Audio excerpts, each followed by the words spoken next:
I'm excited to chat with you for a couple reasons. One is I want to hear your story like fully, right? Okay. Like you've got a fascinating story. And then I have another like really selfish reason, maybe not selfish, maybe just personal reason. So we have a local guy um, that went to my alma mater, Berry College here in Rome, and just recently he went to practice, Mhm. stepped out of his vehicle, and I don't know him that well, but man, I obviously love my alma mater and my team and my coach Paul Deaton. He was my coach in college, but so this athlete fell out of his vehicle, Mm. had a cardiac arrest, his heart stopped. The team, went into action, called Wow. 911, did CPR on him for like 15 minutes, and Mm. his face is turning blue, and the ambulance gets there, and like, dude, it's miraculous. They saved his life. Like Totally. he's okay. He's walking. Yeah, I think he ran like 40 miles this week. Uh, Paul told me, Wow. and so he does not know about this podcast that I'm doing with Okay. you, but his coach knows, Paul knows. And part of like why I was excited to chat with you is like, and I'd love to get you guys together as well. I think For that would sure. be interesting. But like, I think there's such value in learning from someone that went before you. And Mhm. while you guys' stories are different, there's going to be some similarities. And so, yeah, I'm just really interested to hear like how that relationship later develops. But Yeah.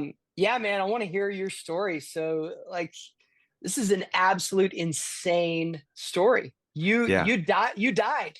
You're Yeah. Yeah. you're We can start there. Yeah. you're one of the few people that came back from the dead. Yeah. Yeah. We could. Yeah. It's interesting.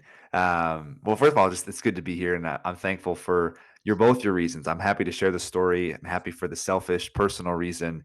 I love connecting with folks who have cardiac arrest kind of stories in their life, and I know most of the time, 90% of the time, usually it doesn't end the way that we want it to. And so to meet somebody, especially somebody young, I've had the pleasure of meeting a handful of folks who are kind of closer to my age in their 30s or 40s, and you just kind of there's a moment, there's a bond where you just go, man, we've both been through something that's just been so unique and so unreal that you find this unique bond that you can kind of chat with them for hours. And so we'll definitely get into that and kind of share some little stories. But I can just start from the jump if you want me to. We can just go from the Yeah. beginning and go from there. Yeah. Um, so I funny enough, I was a football player in college. So I went to actually great running school, Luther College, which is a Division III school in Northeast Iowa. Loved it up there. I played football and I was an offensive lineman. And so I was like 275 pounds or so, big dude, loved cafeteria, kind of one of those guys. And after college, I was like, I don't really want to be nearly 300 pounds walking to work every day, doing all that stuff. So I tried to get into some type of other fitness, and running just kind of came to the top because it was free. It was pretty easy to do. You just jump out your door, go for a run. And so slowly over time, I just started to run and work out and stuff. And I lost almost 100 pounds through running and fitness and all this stuff. And it kind of put me on this trajectory to actually enjoy running. So I went from someone who like despised it and opposed it, offensive lineman, to like really enjoying it. And that's why I ended up signing up for the Twin Cities 10 mile in 2019. So it was kind of this. How tall are you? I'm like 6'2". Okay. So Yeah. so you were 300 and then you're under 200. Yeah. So I was like, I wasn't actually 300. I think I was like 275 at my Yeah. height. And then when I ran a marathon, and so after my cardiac arrest, we'll get into it, I ran a marathon. And I think during that marathon training, I was like 165, Dude, that's light. 172. Yeah. Super Dude, light. Yeah. I that didn't is like it, light but for 6'2". For 6'2", yes. that's lean. That's lean. Yes. Yeah. Yeah. So, but yeah, so long story short, football player, I started getting to running. I actually attended the 2018 Twin Cities Marathon, which was my first ever real running event. And I was just infatuated with the whole event. I didn't think I'd ever been to such a spectacle where people were just like cheering on strangers. I know there's some competitive races going on there, but for the majority of people, it's just all of these strangers, different colors and creeds and backgrounds and sizes and shapes, and they're all pushing themselves 10 to 26.2 miles for this event. And then you have all these strangers in this huge metropolis of Minneapolis who are cheering people on. And it's just like this environment where I'm like, you don't get this anywhere else. Like you don't get this college football Saturdays. It certainly is fun, but you have two teams and one team's supposed to win. And you have all these different events where you're trying to compete and overcome somebody. Whereas this race event felt like it was more so an encouraging event, pushing each other, pushing yourself beyond your own limits. And it was just the coolest thing I've ever been a part of. So after I viewed that in 2018, I kind of have this new love for running. 2019 is when I ran my own race. And yeah, it just kind of started like any other day, like any good story, just was like a normal day. And then things started to really, really happen and quickly started to kind of deteriorate. So yeah, that's kind of the start of the story, at least. So one of the most fascinating things about this Barry athlete, Troy, that's had this, experience. Right. I've yet to talk to him, but I've talked to Paul a lot about, and I was like, hey, how's he doing? Right. Like, how is he doing emotionally, mentally, in your estimation? And my coach Paul was like, he seems to be doing pretty good. It's the people around him that are struggling more. 100%.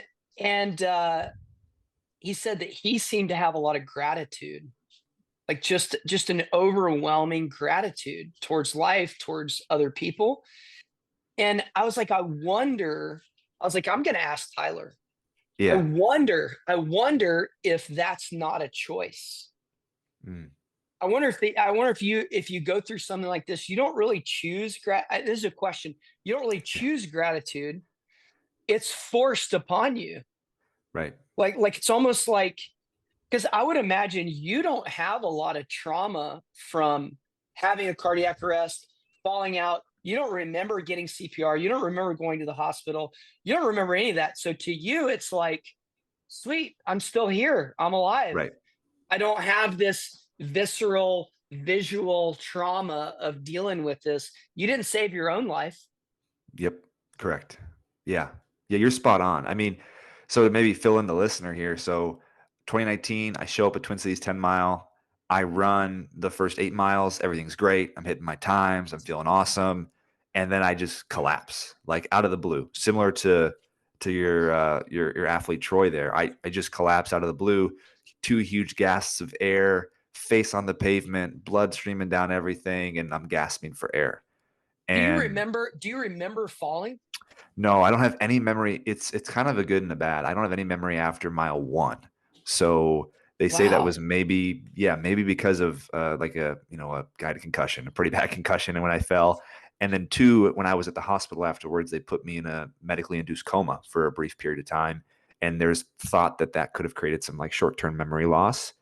So for me, my last memory is seeing my family at mile 1, gave them a hug, gave them a kiss. Wow. And then for me, the next thing I remember is in the hospital in St. Paul, kind of signing some paperwork. It was this odd situation where like I was conscious, but I wasn't really like smart. So, but I had to sign this paperwork. It's just like this unique memory where I'm like running, and the next thing I know, I'm like seeing people and I'm signing this paperwork. And then like the next thing I know, I'm like going in an ambulance to Mayo Clinic. And so there's just like all this kind of there's a huge gap in between there. But yeah, when I collapsed, I don't have any memory of it. All this I'm telling you right now, at least is things that have been told to me through the people who saved my life. So learned a lot through them, but I just basically took these two huge gasps of air, collapsed, face is all smashed. I'm laying on the pavement, and just like a group of people swarmed to me, like right away, flipped me over, started checking my pulse. And what I've learned since then is typically if there's someone who has a cardiac event, you want to help as soon as you can. But if you're like in the medical profession, they're typically trained to intervene and to, in the CPR world, it's like if someone's better than you at CPR, you let them take your spot, Sure. basically. Yep. Yep. So Yep. there's no pride, there's nothing. It's Yep. like if you show up on the scene, you're the first person there, you're giving chest compressions, and someone else says like, "Hey, I'm an EMT nurse." You're like, "Hey, you get in, Go. you know, Yep. let's rotate, whatever it is." So these folks ended up all being like medically inclined people, doctors and nurses and anesthetists, and like people who were running the race, people who were watching the race volunteers. Like they all just came to my aid, flipped me over. They started talking in, check the femoral pulse, check this, check that, like, you know, whatever. And then someone just goes, we got to do it. We got to give them CPR. And so they just immediately like jump in, chest compressions and breaths and everything for similar time frame as Troy for 10 or 15 minutes. They just kept giving me CPR. And it sounds like a group of people were kind of like surrounding me, trying to like protect me because this is the middle of a race. Like there are Yeah. tens of thousands of people running by. Yeah, so it's crazy. I mean, it's just absolutely crazy, and it was quite the spectacle. And so I'm getting chest compression, CPR. My family, I just had seen at mile 7, so they were like, okay, we'll see at the finish line. You know, just a couple more miles and stuff. And so we talk about trauma and some of those Oh things about yeah. all that. Like, you know, my family is really amazing, and they have taken on that with strides.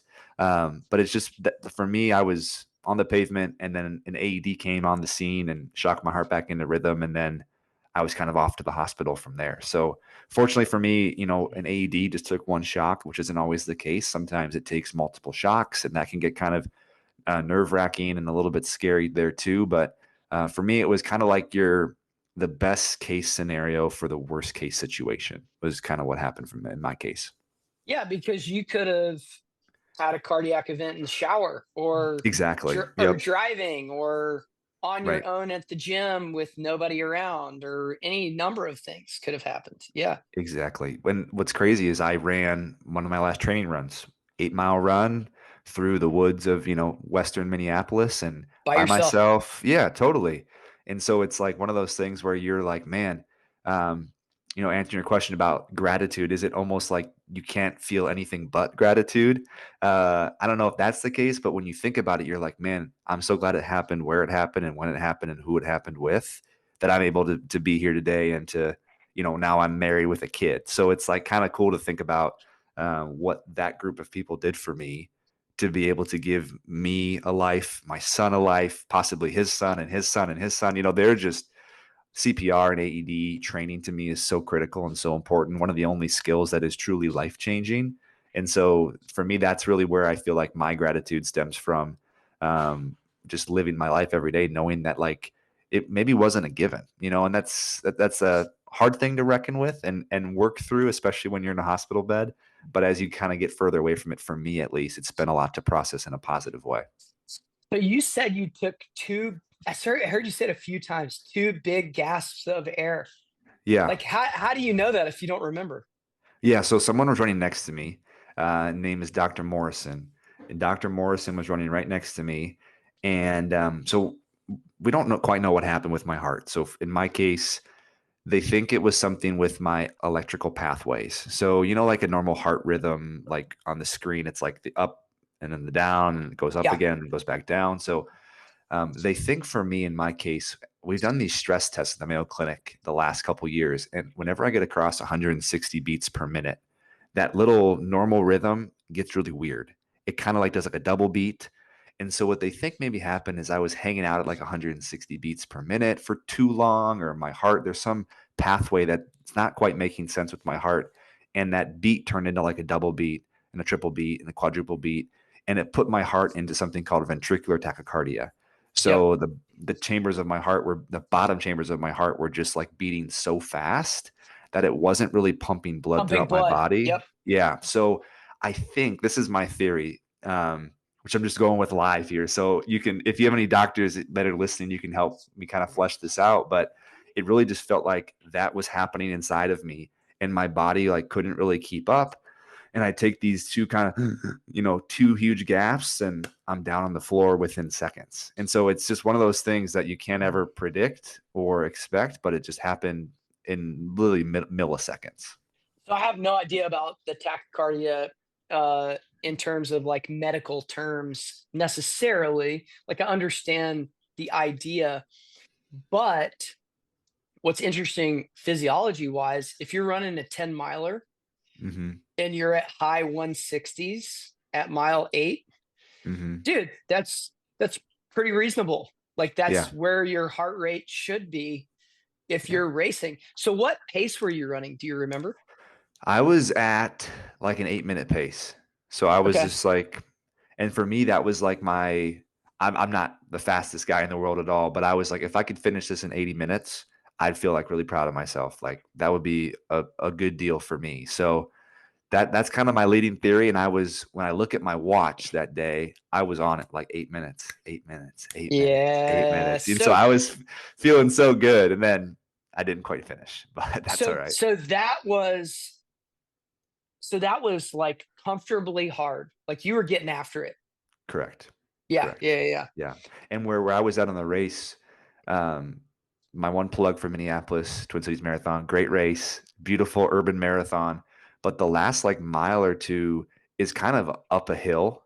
It's really Mhm. just like this steady incline. It's on Summit Ave, and it's this kind of historic area in St. Paul, great houses, and just this beautiful run, beautiful trees. And I'm not sure if that incline, that consistent incline for a couple miles at the end of the race really pushed me, but it feels like it wasn't like an exertion problem. It was more of like I don't even know if it was a problem. It just so happened to be when it happened, and Yeah, that put me on the pavement. So yeah. So, I've got family that used to be in Minneapolis, okay, Edina. So okay, I've done tons of running around Lake of the Isles, Lake yeah, Harriet, all yep, those spots. So, man, it's a beautiful place to run. Like yeah, unbelievably pretty with all the lakes. And somebody told me a long time ago, the first time I went up to Minneapolis, um, I was worried because it was January, and hmm I was like, man, I don't want to go up there. Like there was like 3 or 4 feet of snow on the ground, and it was just like so cold. And one of the people that lived there, I was asking about running, and they were like, hmm "Oh, don't worry about it. They clear the they clear trails. the bike paths before they clear the roads." Yep. And I was like, "Are you serious?" And then so went up there, and it was just like the perfect running conditions. Well, besides the fact that it was like -20 one day and Yeah. windy, right? Right? Yep. That was Yep. brutal, but other than that, like, soft underfoot, like, hmm the bike paths were cleared. Like, that's hmm fascinating how well Minneapolis does with their, like, fitness running community and just, like, help the people overall.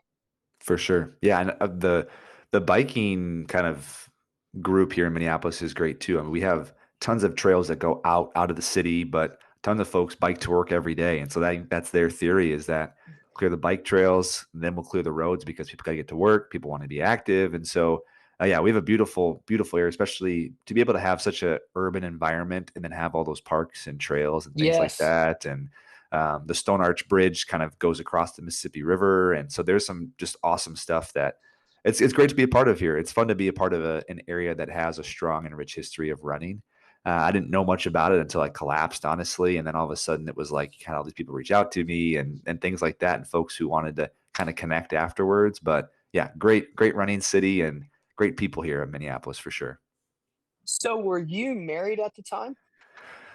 I was not. I was 3 months away from my wedding, so I was engaged. Oh, that's right. Yeah, so it kind of adds to your Wow. earlier question of Wow. just like trauma and everything. So, um, I saw my family at mile 1 and mile 7, and then I was going to see them at the finish line. And Amy, my fiance, was waiting there for me, and I never showed up. And so you can imagine she's Yep. 25 years old, 3 months away from her wedding. What's happening? And then for her, the next thing that she got was a phone call from a police officer, and it was an unmarked number. I don't know why that is the case, but it was just this random number. And typically it feels like nowadays you just would think, ah, You it's don't spam. answer. Yeah. Yeah, that's spam. But she's like, she just felt like it was the right thing to do was to answer. So she answered it. And this police officer comes on and says, "Hey, something happened to Tyler. I can't tell you exactly what it is because of HIPAA and some of these things. So you just need to meet me outside of the state capitol, which is where the finish line is. What? Yeah, and I'm going to take you to the hospital." So for her, it's like, oh my gosh, what happened?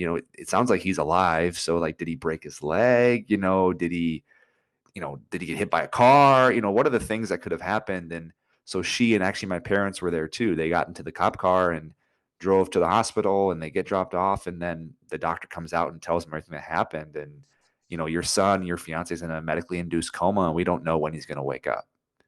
I mean, Golly. it's like, what? What? So Yeah. they went through all the emotions. So to your point earlier of like, I'm unconscious. I don't even know what's happening. I don't have any stress, any anxiety, any worry. I'm certainly fighting in my own way, but for them to hear all that and experience all that, them to call their friends and family, can you be praying for Tyler? Can you come to the hospital? Can you show up? All these different levers that they had to pull, and they really kind of took that on for probably 12 hours or so, I feel like right away. And then as I woke up that night kind of miraculously, and it kind of was able to share the burden in kind of a way because I was conscious. But really they took all that stuff on, and then for them to process it and move through it is a journey that's different than mine for sure. Yeah. I mean, how did you help them at that point? Like, how do you even know what to say? How do you even Yeah. know what to do? That's a great question, and I probably didn't do it in a great way. Being young, being almost married, I think it's easy to kind of be like not really know what to say or what to do. But my wife was very gracious with me and I think when you're in that situation, in her case, so she stayed in the hospital with me every night. She slept on the couch. She's there, she's in this mode of like talking to doctors and talking to nurses and what can I do? How can we do this? What's the next thing? And my parents were in the same way, but they were sleeping off site at a family member's house. But I feel like it was only during certain times when it was like, hey, honey, like, are you okay? Like, can you just take a minute to kind of step out of it? But it's almost like she was so focused, it was also hard for her to kind of step away and almost face her own emotions and face her own trauma.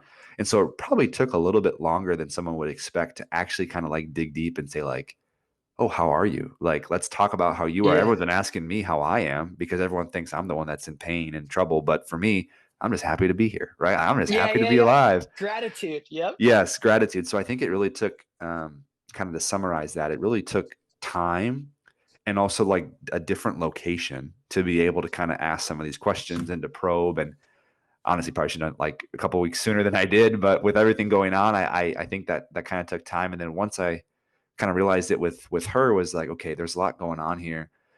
Like maybe I should ask my parents how they're doing. Like how are you guys doing? What's going on in your mind? How are your friends helping you? And so I think it really does take a special person or a talent to be able to look outside of yourself during times of your own personal crisis and look at others and ask them like how they're doing too.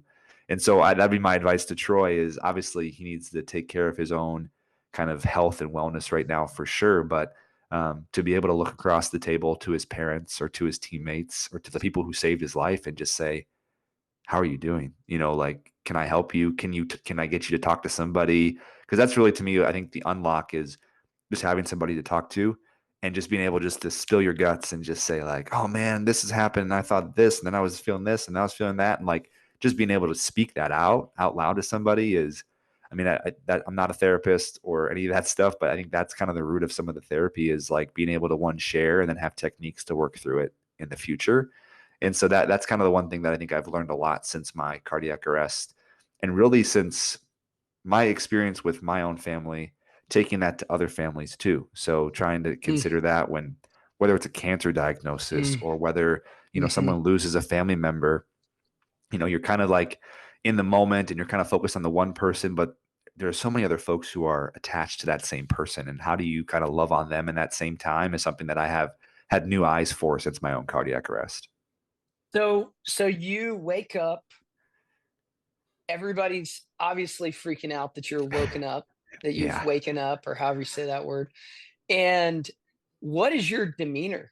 Like, because let me ask it this way. Could you seem like it seems like if you and I went out to dinner, we would tell funny stories, we would laugh, we'd joke around. Like you seem like a pretty light, fun person. Yeah. So do you just wake up and you're like, "Hey, everybody, what's up?" That's a great question. So this is also one of these things where, it happened on a Sunday. My cardiac arrest happened on Sunday at like um 8 a.m. was when it would have happened. I'm off to the hospital, everything's happening, and I'm awake that same night by like 8 p.m. basically. So kind of like this Yeah. miraculous thing. They were like, he's in a coma because once it, once the heart stuff was figured out, they were like, well, we're worried about his brain now because we Yeah, we don't know gotta how wake much him up. oxygen, all this stuff. We don't want to like traumatize him to wake up again. So let's like slowly kind of cool him down and bring him Yep. down, and then we'll like kind of like restart your computer. It's kind of Yep. like how it was. So um, I don't have, like I said, much memory for probably like 24 to 48 hours of what I was actually like. But my friends who came and visited me and my family was just like, you were like incredibly volatile emotionally right away. And I also couldn't remember anything. So I wake up and they tell me what happened. Like they're like I'm like a newborn baby. They just like, this is what happened, whatever. And I just start to cry. And I'm just like so overwhelmed and I'm so upset. And then I like forget about it. I'll like forget that I didn't finish the race, or I'll like forget something and they'll have to like repeat it to me again. So if you talk about like the trauma of it, like they're having Oh, to they think retell you're this having story. brain damage. Well, They they think don't, you yeah, they Yeah, don't they know. think you're gonna have major problems from here on out. Totally. Yeah, they don't Yes. they don't really know because it's possible that I could have memory issues and brain issues. Like they don't. So my awesome wife is, she's standing there as my fiance, just like trying to tell me this stuff over and over again. And she's great. She never was gonna leave my side, anything. She was gonna be there forever. So it's like she was just telling me this story over and over again. So she has to bear this burden of telling me bad news like 20 times. Over It's again. Yeah, like yeah, yeah. it's like, oh my gosh. So eventually I'm not sure what clicked in my brain, but it was like I kind of was coming back to life, coming back to normal. Things were kind of settling down. And then for me, it sounds like I was just like a riot. Like it was like I had taken too many tequila shots. And so I was just making jokes and I was, doing all this crazy stuff. And snickering when the doctor would say something, or whatever it was. So I was just kind of like, really my whole brain was like being reset, reprogrammed. And then at some point, it just felt like I woke up. Usually, I think the longer periods of rest, I just kind of woke up and it was like, all right, this is my new reality. Like I'm a cardiac arrest survivor. I'm here at the Mayo Clinic now, and we're gonna try to figure out what's next for us. And I think at that point, like probably 2 days in, 3 days in, is when I started to kind of look around a little bit more and be like, okay, how is Amy doing? Or like, how are my parents doing? I'm fine. I think that was kind of like, it took me probably like 3 days to kind of feel like I was back to the living again, from a mental standpoint. And then the physical recuperation was a little bit different there as well.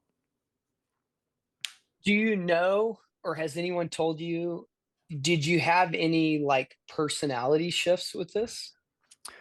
No, so that's a great question. So yeah, there could have been, brain damage or long-term or short-term effects. We actually joke sometimes. My wife is like, Amy's like, I think your memory got better after you collapsed, actually, because you remember these things and I don't remember any of this stuff. And so for me, praise the Lord, I can walk in and just kind of be like, I'm the same guy that I left with, or when I came into versus when I left. And so that's not super common, especially without a hospital cardiac arrest. Obviously, the blood being pumped is important, but having some type of oxygen flow as well is also critically important. And so for me, if I'm remembering correctly, the race volunteers there had a breathing apparatus. So Whoa. it was great. So like I didn't have like the mouth to mouth CPR, but they had like I had Like a breaths pump coming in, thing. like a Yeah, pump yeah, thing. yeah, yeah, Yeah. yeah, yeah. They had like, Twin Cities in Motion, the organizer of the race. I mean, they Yep. were on top of it. They had everything that they needed. They had the protocols in place, everything. So, yeah, so that was critical. And kind of with CPR, the biggest thing you can do with CPR is fast interaction. And if you can't do, they kind of say now, just if you're not medically inclined, just do chest compressions. Yes, Like I've heard that just before. yeah, just press the chest because there is some oxygen that flows through your blood, obviously. Yes. So that will help kind of sustain. And really, if you're really honest, if you're giving mouth to mouth CPR breaths, how much air is actually getting Well, into that because you've person's. got CO2 that you're breathing out. You've already consumed your air. Yeah. Exactly. So they're just Yeah. like, hey, give chest compressions. That'll be sufficient, for a time period for sure. And then hopefully ambulance and AED and all that stuff will arrive. And Unless maybe unless you're extremely fit Yes. and you're not consuming oxygen and you breathe in someone else, maybe you have more. I don't know. I'm Yeah, just yeah. saying, like, like There's it seems to me like um it always bounces back and forth between the years. Like I remember yeah. CPR training with you got to do 8 compressions, 2 breaths, and then it went to just do the compressions. And then I've also heard like if you're not pressing really hard with the CPR training, like you're not pumping any blood. So Correct. what did you learn about CPR from that? Oh, so much. I have a new appreciation. Actually, we're recording this early part of June. It's actually CPR and AED Awareness Week. And so Oh, I'm big on nice. like sharing that stuff out because for me with CPR, I learned it in like probably middle school. You know, we had like a middle school Yep. health class and it was a requirement for the class. So you learned it then. And that was similar. I think it was like 25 compressions and 2 breaths was what it was at the Oh, wow. time. Um, and so I did that in like middle school. Maybe I refreshed again in college slightly, but I wasn't refreshed on CPR when my cardiac arrest happened. And so I think the biggest thing that I've learned outside of the technique is really that it's just an important skill that we can teach almost anybody at any age and any stage of life. You can have people who are in a wheelchair who can't move their legs, but if they can kind of get on their knees and move their hands up and down, they can save someone's life. You can have a grandma who can't maybe be strong enough, but maybe she could use her foot. Like, no joke. You could use your foot and keep somebody alive for an extended period of time. So, the biggest thing I've learned with CPR is one, it's right now at least, the compressions are so important and the quick action to it is so important that if you can just figure out a way to be safe, get somebody, in a safe area and start compressions, you're good. Like call 911, start compressions, and then the rest will figure itself out. That's kind of the biggest takeaway that I have from it, and really the stats of it, like people surviving, is much higher when you have someone who shows up quickly on the scene and starts compressions. Is really like the biggest differentiator between someone who has a higher chance of life versus not. And where are you doing compressions? Yeah. So I just recently took a CPR class. I guess it was a hands-only CPR refresher course. And for me, what they taught us was it's like right in the center of the chest, and it's hard and fast. And Yeah. if you can remember the song, "Staying Staying Alive," alive. yeah, yeah. I think they were kind of joking. They were like, I think we need to change the song because it's just too old now. Like, there's got to be a Taylor Swift song or something that's like a little bit easier to remember. But really, it's hard and fast in the middle of the chest. And none of my ribs broke for me when they were giving me CPR. But it's like if you break You their might break a ribs, rib. Yeah. yeah, like that's okay. Like, don't be Yeah. afraid. And if Yeah. you can't, in my specific case, there was a situation where someone was trying to give CPR, and they kind of had asked this person to stop because this person wasn't strong enough. Because so they had there was this idea of like there's no pride in this CPR thing of like, you're not doing Yeah. it Yeah. right, Yeah. move Yeah. on. It's a So team effort. it's a team effort. So if you're in a team, you got to do the best you can until someone else better shows up, and then you swap out and move on. So yeah, if you can't press hard enough and fast enough into the chest, and there are other people who can, Switch. just switch for Yeah. sure. Tag in. Yeah, So Troy, they were rotating yep, uh athletes. The uh I think a couple guys, I'm not sure how many, maybe two or three were rotating chest compressions. When yeah, somebody got tired, they just tagged in, tagged out. Our coach was holding his head and giving mm, breaths. yep, And then there was a couple other athletes that were like coordinating on the phone, going out to the road, making sure they knew where they were at, all that stuff. yep, So, dude, so fascinating. And man, you know what I love about just man, I love about the spirit of people working together is, man, we really are amazing hmm, when everybody teams up to get a job done like this. totally, Like, I can just imagine, but even though I wasn't there, both of these scenarios, like the speed and the focus and the intentionality and, these God given talents of these people in their vocations, right, They're ditching everything that they have going on and just zeroing in on one objective to save your life, to save Troy's life. I mean, what an amazing picture of like love and kindness and all of these things. Like, I just really feel like sometimes we are so focused on bad things and like what's going on in the world that sucks Yep, is we miss how awesome people are to each other sometimes. for sure. And I think that's part of why my story was kind of went viral. So after everything happened, we're in the hospital for a bit and we get out of the hospital and all this stuff. And some folks had kind of reached out to us from one of the hospitals. I think it was Regions or something up there in St. Paul. And they said, "Hey, I'm getting a lot of calls about you. People want to know who you are, but we can't release your name or your information because of, HIPAA and all this stuff. But like, we think you could do something pretty cool with it if you wanted to share about it and Yeah. all this stuff." And so we kind of talked about it, and it was like, I don't know, do you want to do that? Do you want to have people call and whatever? And so we ended up deciding we're like, this would be good. We'll be able to share a message, share kind of what we want to share from the story, and immediately we get calls from like these kind of local reporters and the newspapers and TV shows and everything, and it just really kind of blew up. And I think part of it was because it was this story of different people, strangers coming together to save a stranger's life. And in a world where you can kind of, in my case too, if it bleeds, it leads, right? Like if something bad Yeah. is happening, it shows up first. To be able to have a story like that, and it's great because I didn't do anything to earn it or do anything for it. It just happened to Yeah. me.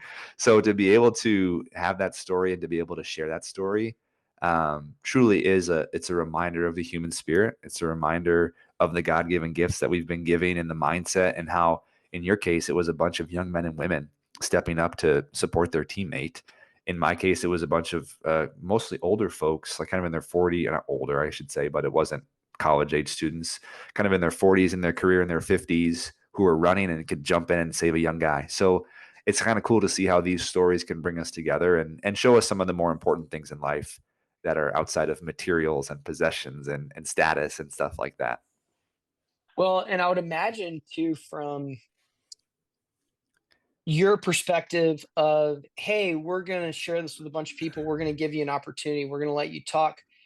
How much easier it would be for you to have something done for you. And you're saying thank you to all these people telling the story than if it is like the latest like influencer, or Yeah, like, look at me.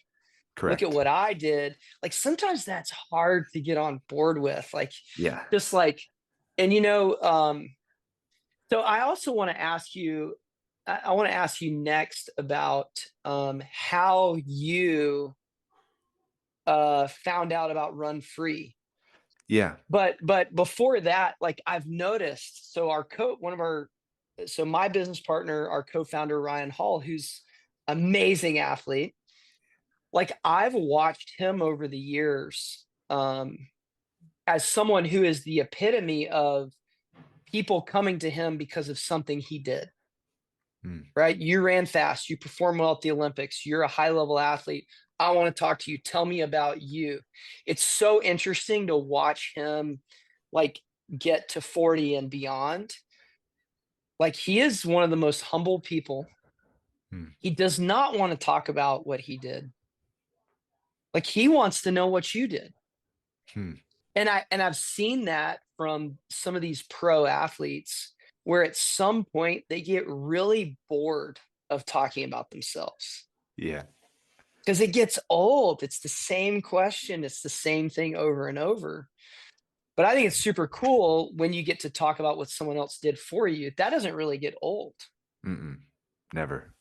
Never. Not at all. No, that's a great it's interesting interesting concept for sure. And I can see in times in my life as a, even a Division 3 athlete or something like that, or, you have all these old stories to tell about what you did and how you achieved it and all that stuff. And I think the one of the reasons it's so great to share this story is because it opens up these conversations about the human spirit. It opens up conversations about faith. It opens up conversations about CPR and AED.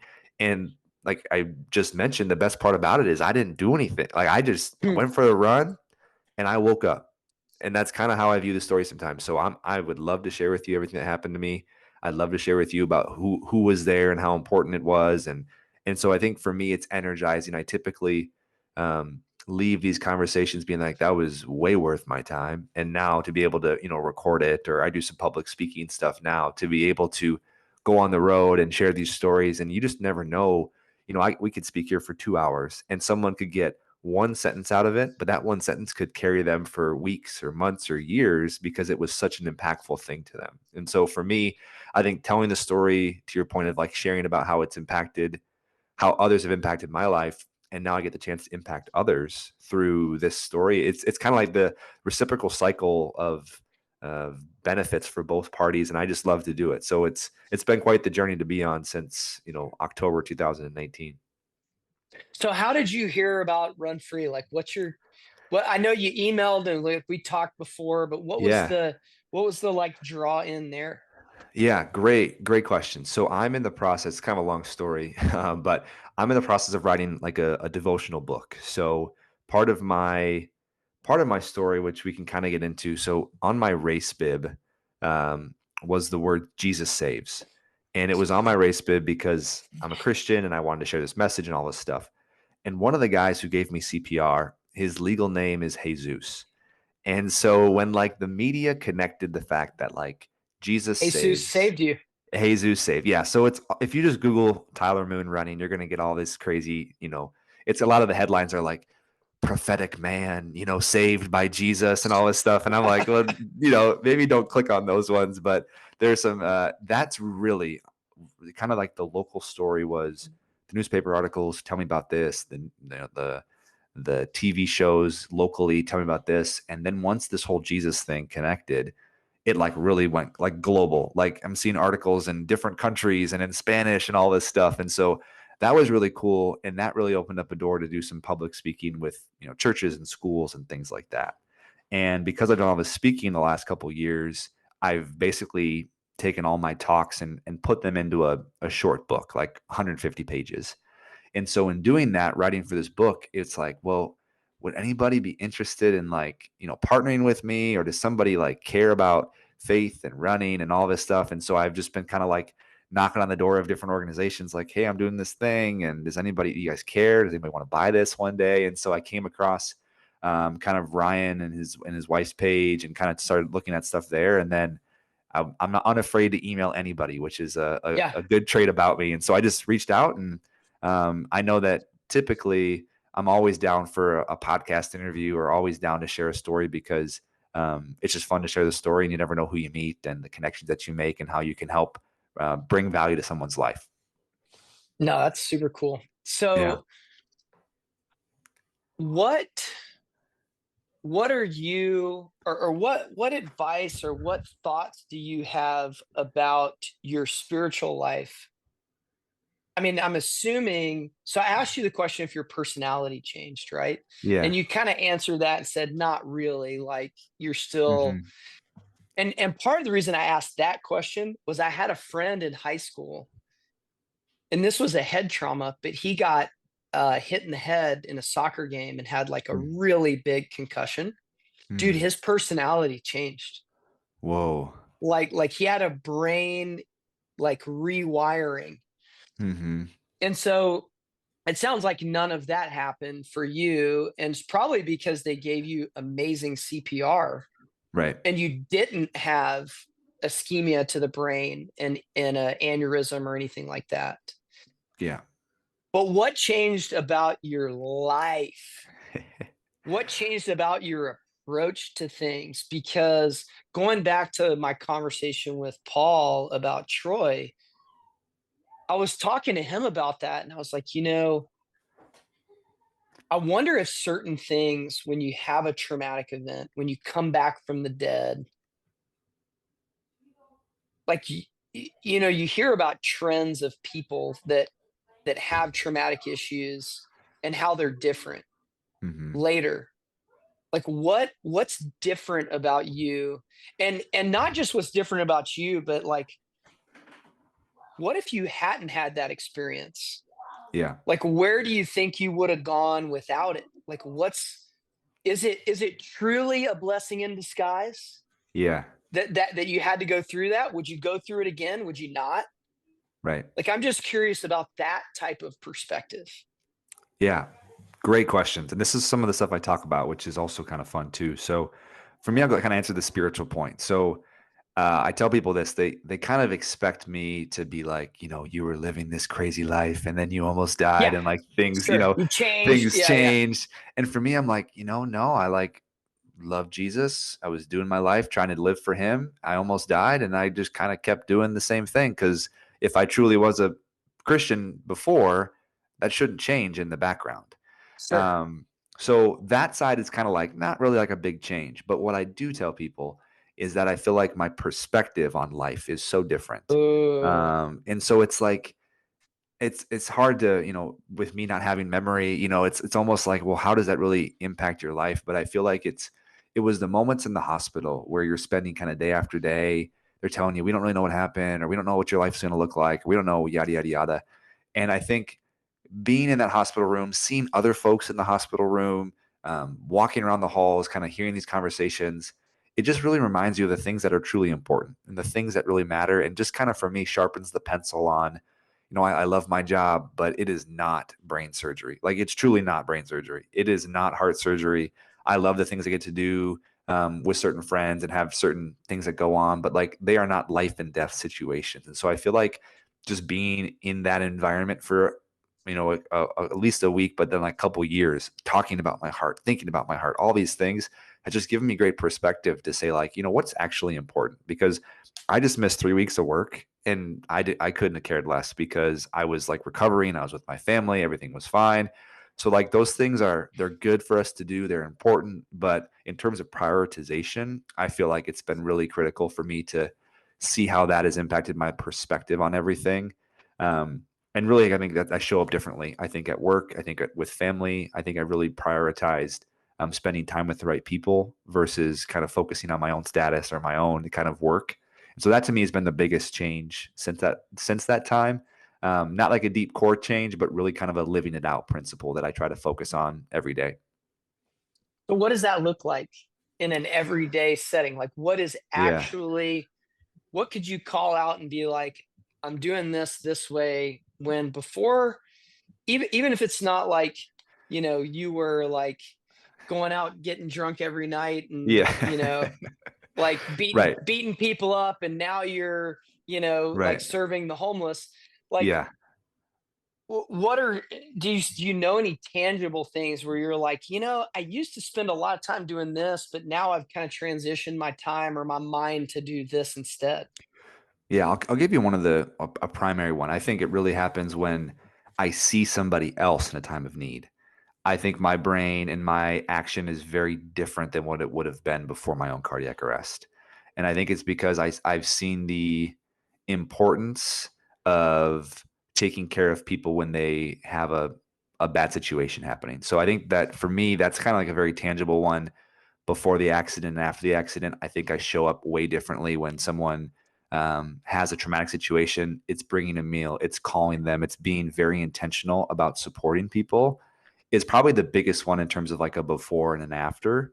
I think one that's a little bit less before and after, but still pretty critical is I'm very strict with my work hours of like, this is when I'm coming, this is when I'm going. And every other time I'm with my family and I try my best. I'm not on my phone. I'm not like, my head's not elsewhere. I don't know if that was really from the cardiac event or just becoming a dad, really, probably the biggest thing. But I think it really does give you perspective to say, like, we're all going to die, right? That's just the reality. Death and taxes is what Benjamin Franklin once said. And so I think it's having that tangible experience. It's not just some quote, right? It's like you have a tangible experience of like you almost died.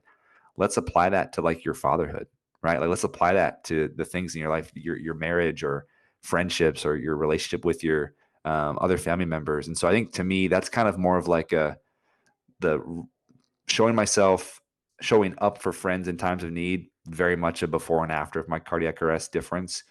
The kind of more subtle one is just like how I spend time with family and friends. I think I'm very, very true on what's going to be life-giving, what's sustaining versus what's work and what provides me opportunities to then take care of my family and spend time with my friends. So that's kind of how I've taken it. And maybe I'll be interested to hear what other folks kind of in similar situations have done, but that's kind of been my experience.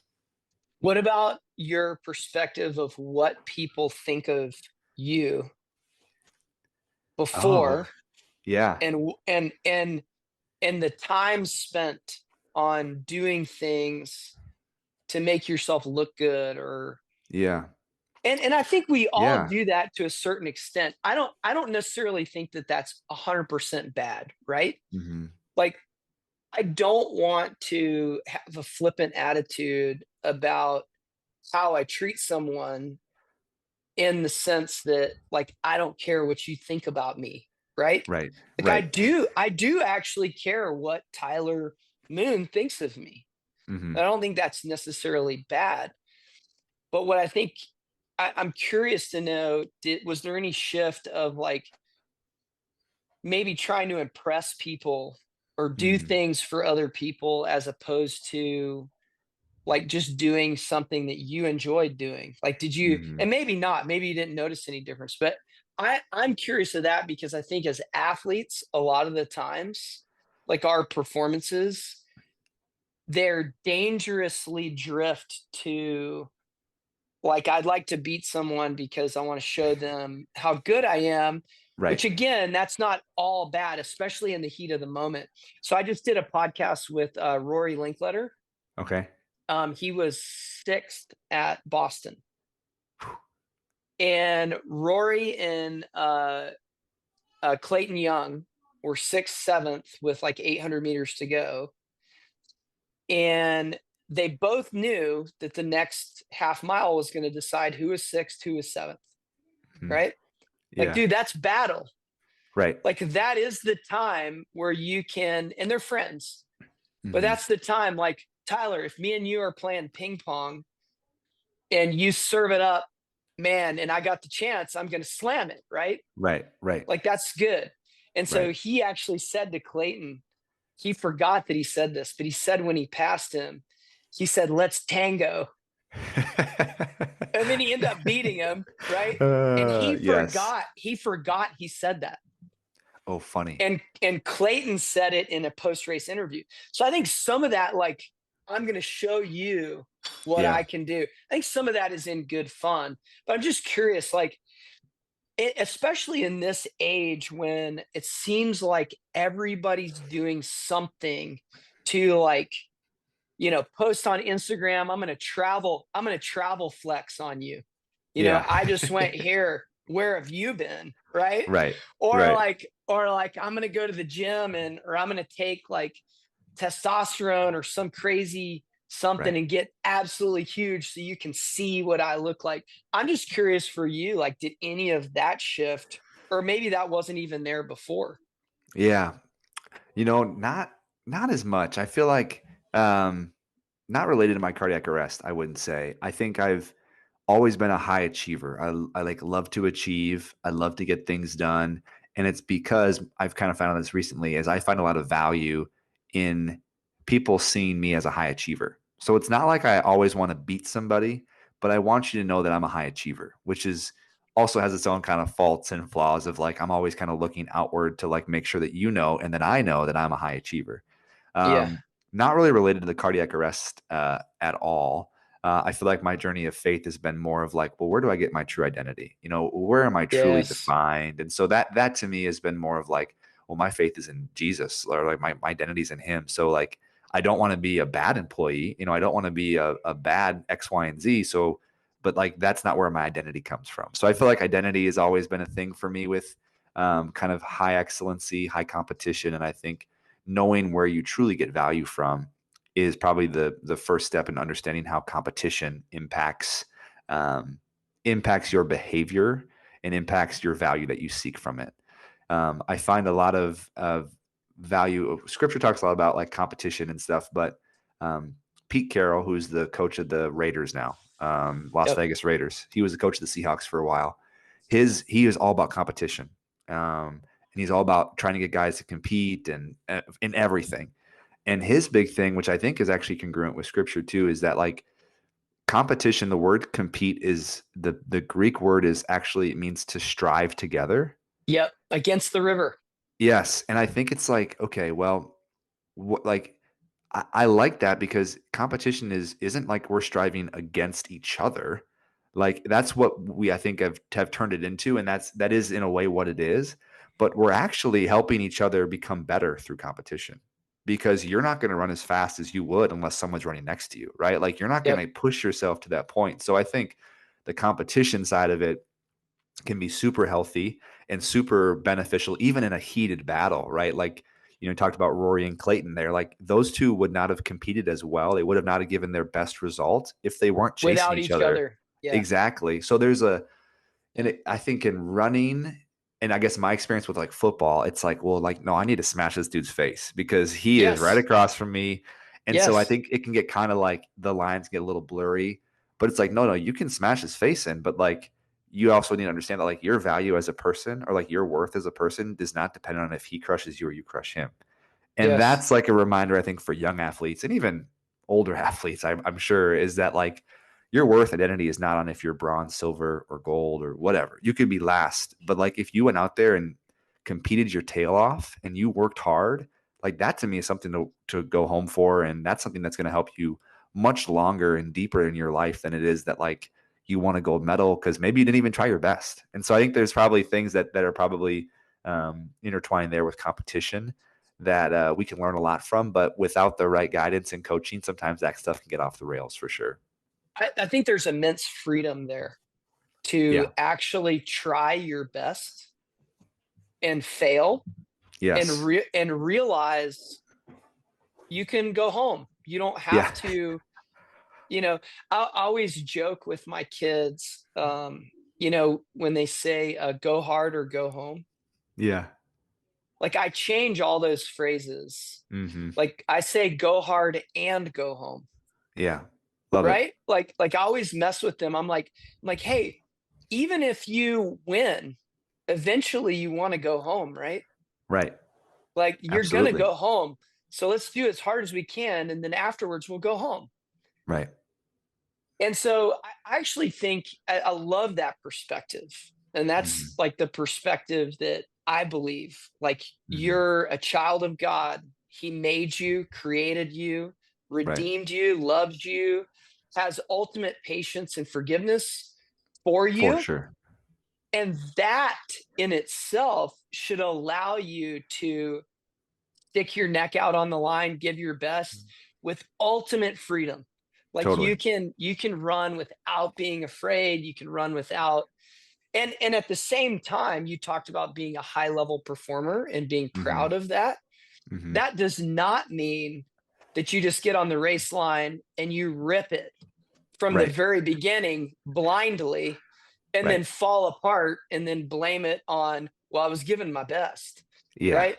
We have to do so in an intelligent way Right. and in a way that makes sense. But it's like Clayton and Rory putting themselves in that position Hmm. late in the race. Like that was highly intelligent, highly prepared, highly Hmm. competitive. And both of those guys have really good um, perspectives about their performance not determining who they are necessarily, but Right. allowing it to be part of what they do, not who they are. Right. That's fascinating to think about gaining perspective from somebody that died and Yeah. came back. Yeah. I mean, I just Yeah. think that's so fun Hmm. because there is a credibility there that you have. Like if anyone should have perspective, it should be you. Right. Like you Right. should have it. Like I Yeah. almost feel like there's a special gift in a way that God gave you through that Right. experience. Yeah, I mean, we talk about a lot in my speaking. I speak to, secular organizations, businesses, and things like that regularly, and then also kind of the spiritual world. And but in both contexts, this message is always the same: is that adversity is truly an opportunity. And I think that that is somewhat of a perspective that we don't always remember or we don't always like put in place. And I think that because of my experience in the cardiac arrest world, I was able to like really flesh that out. Like, do I actually believe that adversity is opportunity? Like, do I actually think that almost dying is good for me? You know, kind of like the silver lining type of thing, but it's a little bit deeper than that. And I feel like it is certainly a gift in the mindset and the people and just like the spirit that was given to me to be able to work through it. And then now be, you know, almost 6 years out and be like, you know what? I learned these 5 or 6, 7 things. Let's share it with somebody else because I know that they're going to face adversity. I know they're going to have a similar situation, maybe not the same type of thing, but a challenging situation that we can use for you know his glory, for their betterment as well. And so I think that there's been some really cool things that have come from it that I've just been really thankful to be a part of. And obviously, I'm here live to tell you about it. If I wasn't here, I wouldn't tell you about it. Maybe folks have a different perspective, but we're here and we're able to kind of share the message, and it's been really, really, really fun to be on the journey for sure. So what advice would you give a young athlete? Some of the athletes we coach are young. What advice would you give somebody who's young who is wrapped up in their performances? Because Yeah. I remember, and it's not an immediate process. I remember being in high school and running poorly, Hmm. competing poorly, and dude, I was a wreck for Totally. like at least a week, Yeah. maybe more if we had a couple weeks before the next opportunity. Right. You know, and I'll agree with you. I remember high school football. We had a rivalry game, and I remember we ran this play, and it was kind of last play of the game, and I kind of blew it basically, and you know we lost the game because of it. And I was just similar to you. I was wrecked, man. I just was like, oh man, my life is over. You know, it's kind of like I'm 16 and everything is there. And I think the conversation that we just had on identity, uh, to me, is critically important. About is your identity opening you up to freedom, freedom to operate, freedom to run in your case, or is it is your identity kind of creating, um, in some ways, no freedom and like death in a way where you can't even operate without feeling like if I fail, what's going to happen? If this happens, what's going to happen? And so I think really the thoughts on identity to me, especially when you're young and it doesn't really stop when you get older, is so important. And remembering kind of where your value is, where your worth is. That to me, I think, is a reminder and a message for especially young athletes who do find identity and value in winning and having a higher score or a lower time. To me, is critically important. So I'd say identity, and I would probably, if we're speaking to the young athletes, whoever their guardians are, their parents are, that's a big opportunity for parents and guardians. And I look at that with me as my own son of like, how am I shepherding him to understand his identity? How am I giving him opportunities to learn about this stuff and not in a way that's forcing it down his throat because that's not how anything sustainable really works. But how are we able to kind of teach him about who he is, who he was made, how he's created for things way beyond, you know, way beyond this race, way beyond this opportunity for so much more. And it's really it always goes back to identity. And once you know that and you're stable and secure, if you have no insecurity, you can live your life in a way that is so unique and Mm, powerful. That mm. is something that it's hard to do, I think, for folks even older than 16, 17, 18, 19, whatever it is. Identity is critical. And I would just encourage folks to dig deep and find out where they're rooted in. Would you say the same for aging athletes? Yeah.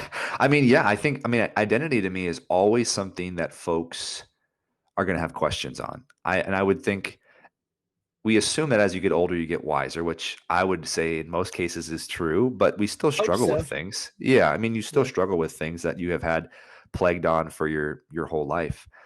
For an older athlete, identity is certainly something. I mean, I think as I've gotten older and as I've gained more experiences, I'm always looking back to try to teach somebody something new. And so, not necessarily even if you're an athlete, if you're an architect, if you're you work in supply chain, if you're a teacher, whatever it is, I think the beauty of being an older athlete is that you have miles on and you can turn around and you can kind of say, well, how do I want to use these miles? How do I want to use this learning? Is it just going to be for myself? Am I just going to try to make myself better? You can, and that's fine. You know, I don't think it's inherently wrong, but what if you turned around and tried to make someone else's life better? What if you turned around and tried to help their career out? And that's one thing I think about I'm not a professional athlete. Obviously, I'm a professional supply chainer.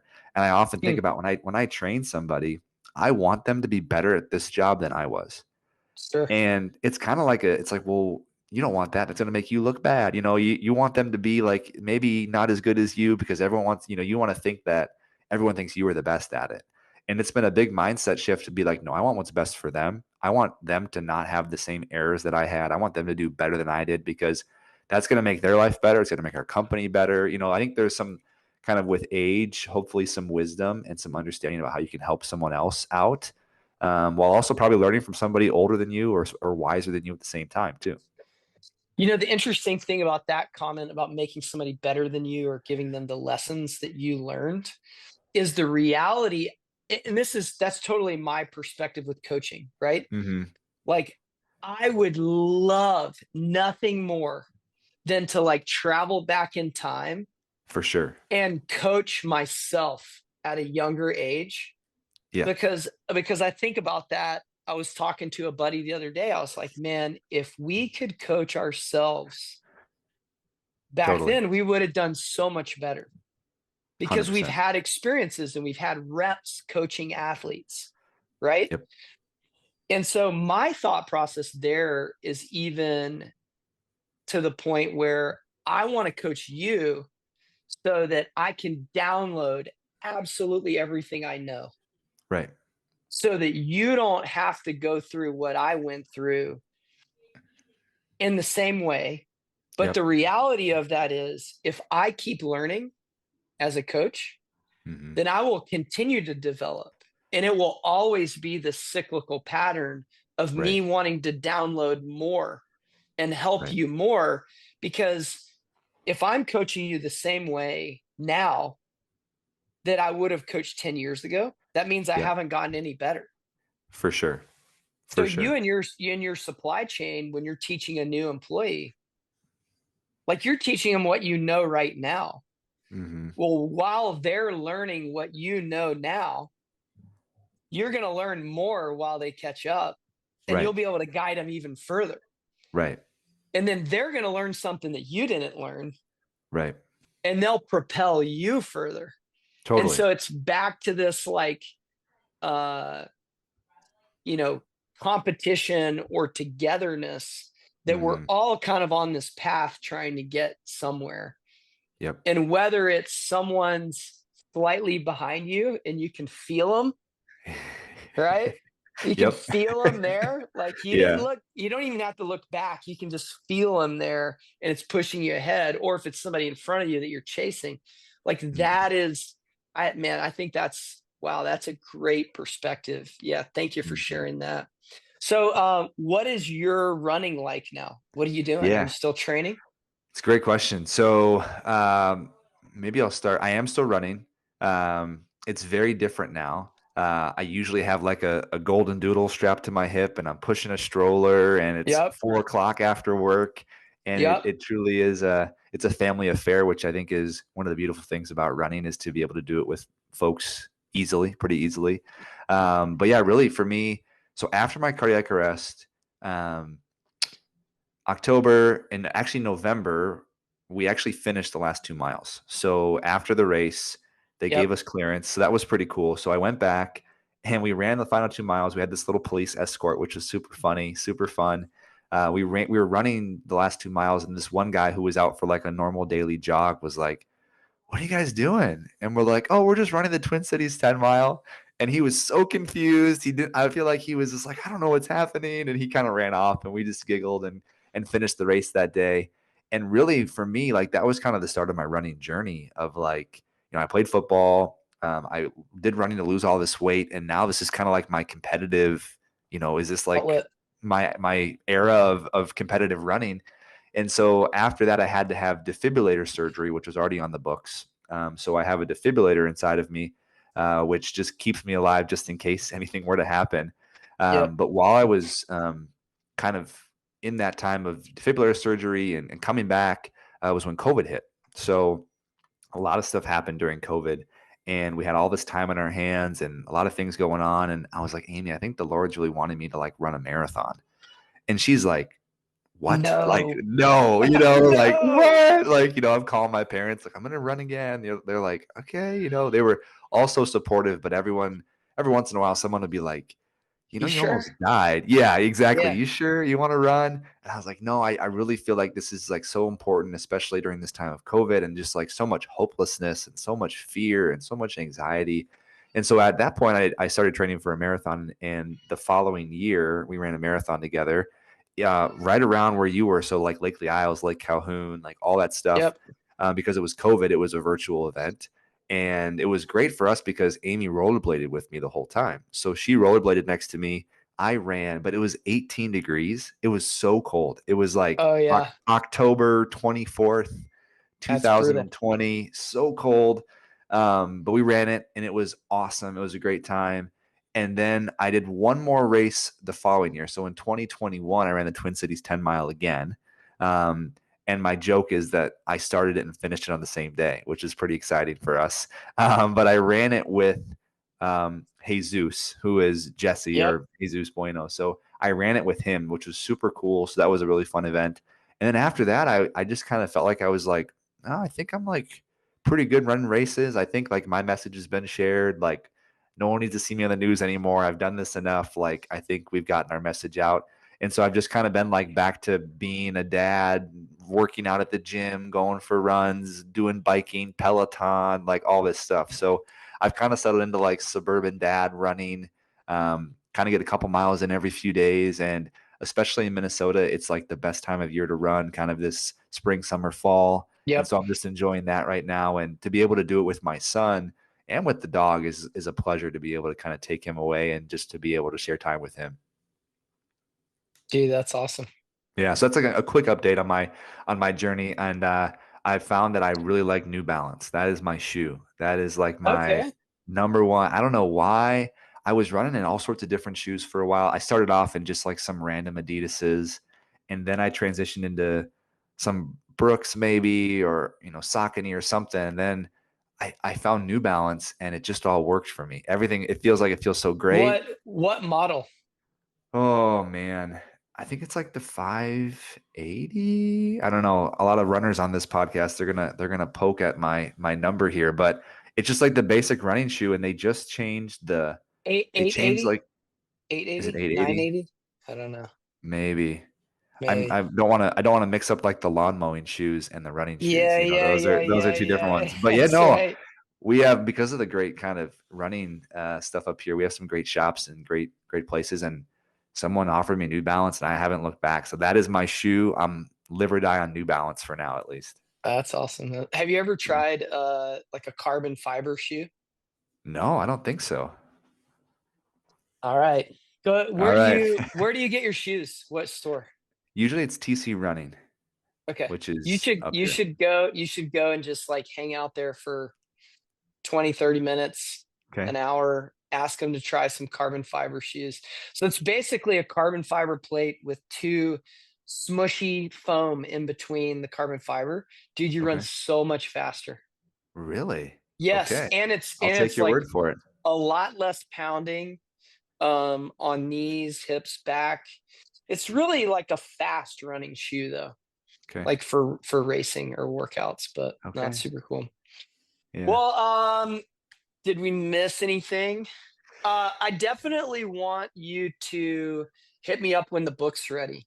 Yeah. Yeah. For sure. I Yeah, definitely will. we'll Yeah. definitely promote it and do whatever we can to help you out. Oh, that's great, man. That'd be Yeah. It's sweet. been Yeah, it's kind of fun to be on the edge of I mean, publishing a book, it can be actually quite easy, especially with AI now. You can publish something pretty quick, put it on Amazon, and it's there. But this truly feels like it's like that heart work of all the teachings, all the learnings, all the things. And I'm sure it'll come out, and I'll be like, oh, I should have put that in, or whatever. But that's been kind of the beauty thinking about that conversation about teaching and giving. I Yeah, think I realized pretty quickly that I can't be at every high school in Minnesota or every high school in Idaho or Montana or Georgia. There's just no possible way, but a book can do that, and so it's not really about I'm not trying to make hardly any money off it. Just don't want to get fleeced, losing a bunch of money. But really the biggest deal is just to be able to share this message. And for me, this devotional, the big thing really is just like surrendering it. Like your adversity is not something you just take on your own. And that truly is how you probably spiral negatively, when you think you have to control it and overcome it and take it on yourself.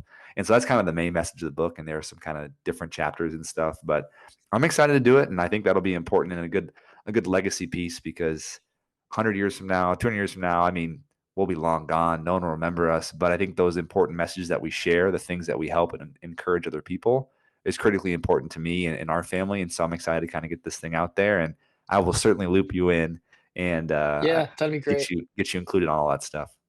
That'd be great. Well, sweet man, I'm also gonna get you in touch with Troy. Yeah, Uh, perfect. I I'm kind of excited about this to get the podcast to Paul, his coach. Yeah. Let Paul do what he wants to with it, and then whenever the time is right, I'll get you guys together.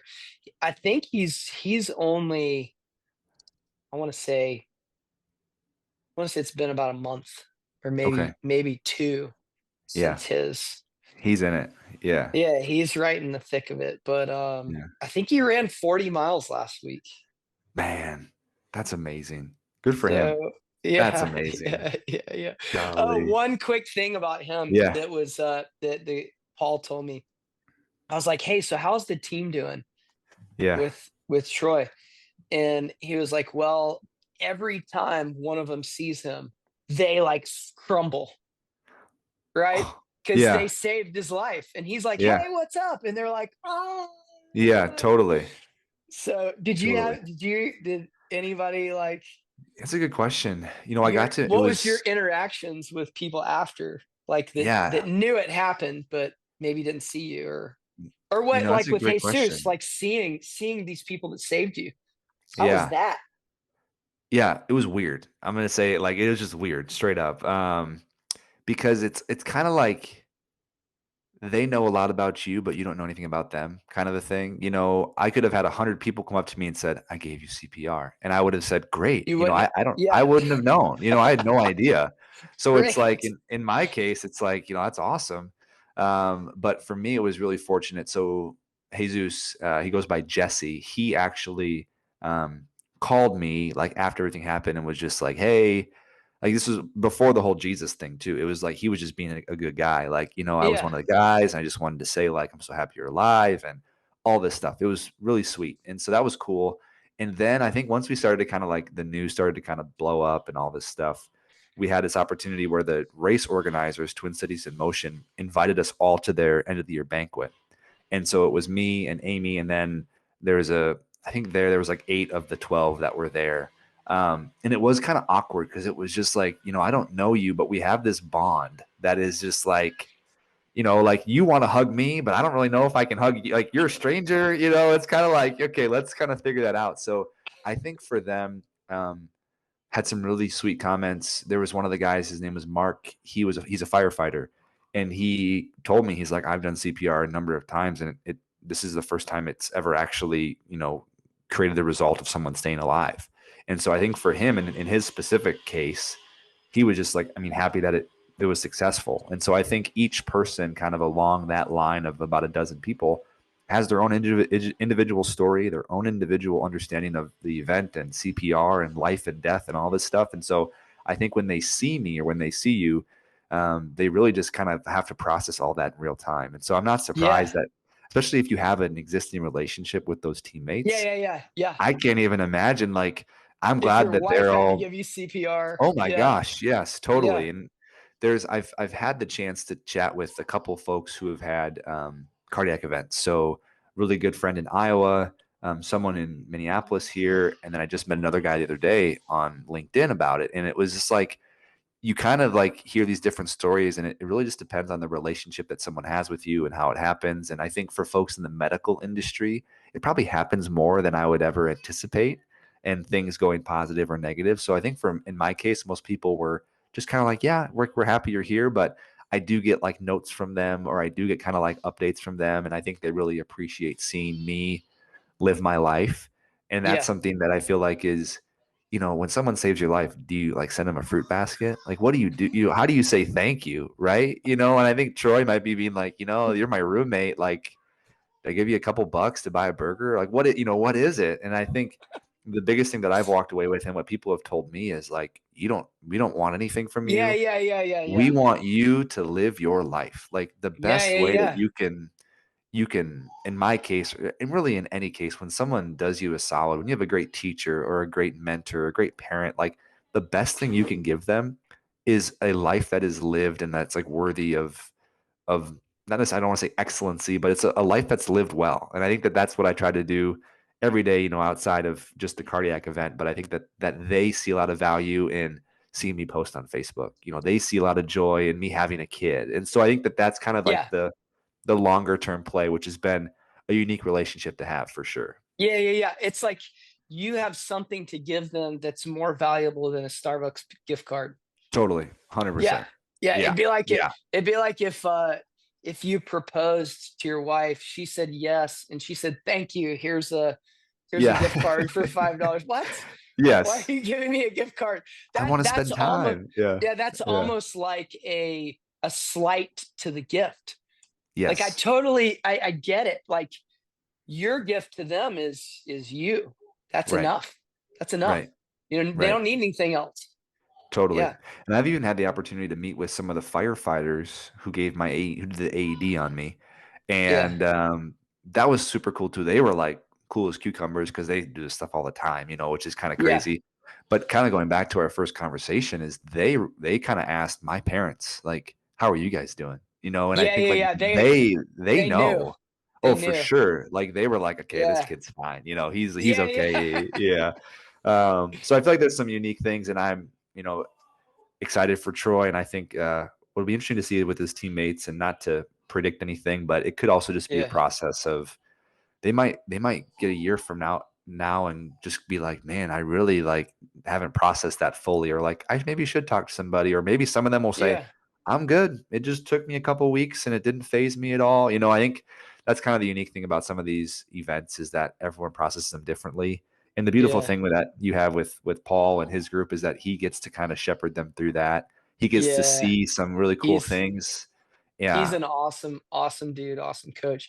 Yeah, I can just imagine the firefighters like looking at you like you're over in the corner cracking jokes, like Yes. being a dummy, and then they're like, "Oh, that kid's fine. Let me check on the Yeah. parents here." These are Exactly. these are the real people that are having trauma. This Exactly. this Tyler guy, he didn't even know what happened. Exactly, exactly. So, yeah, it's kind of That's a it's a awesome. fun thing, and I think what I look forward to for myself and for Troy and a lot of the people that I've met over the years with cardiac events is just like it gets better with time. It's like every day that you're alive, we don't know what would have happened or could have, all these different things, but it's like really feels like those are days that you maybe couldn't have had or wouldn't have had if those folks didn't step in. And so to Yeah. be able to have kids and to one day, I picture me and Jesse, getting a beer together or sitting down, and I have four kids, and those four kids have four kids each, and those four kids just have a grand, it's like, wow, like that to me is truly where the impact is. And that Oh, is a yeah. lifelong thing. And so I think with Troy and his teammates, they might see it in about 10 years when they start having Yeah. kids and getting Yeah, married and yeah. all that stuff. I So mean, dude, there could be 1,000 people totally. at some point that wouldn't be here. So that's Totally. amazing. Yeah. Yeah. But no, it's been great, man. I Well, appreciate it. yeah, let's so I almost did the 10 miler. I was Oh, that's supposed right. to do it when it got Yeah. canceled in the COVID 2020. year, Yeah. 2020. Yeah. I have the t-shirt. It's a long sleeve with a little Yeah. hoodie. You know Yes. what I'm talking about? You know the shirt?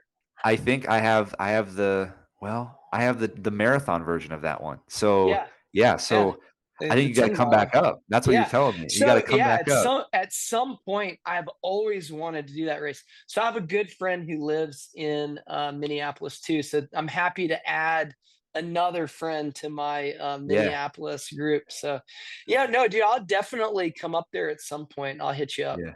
Oh, for sure. This has been great. All Thank right, you, for the time. Thanks for listening, and, yeah, we'll be in touch. all right, man. Have a good one. Yep, you too.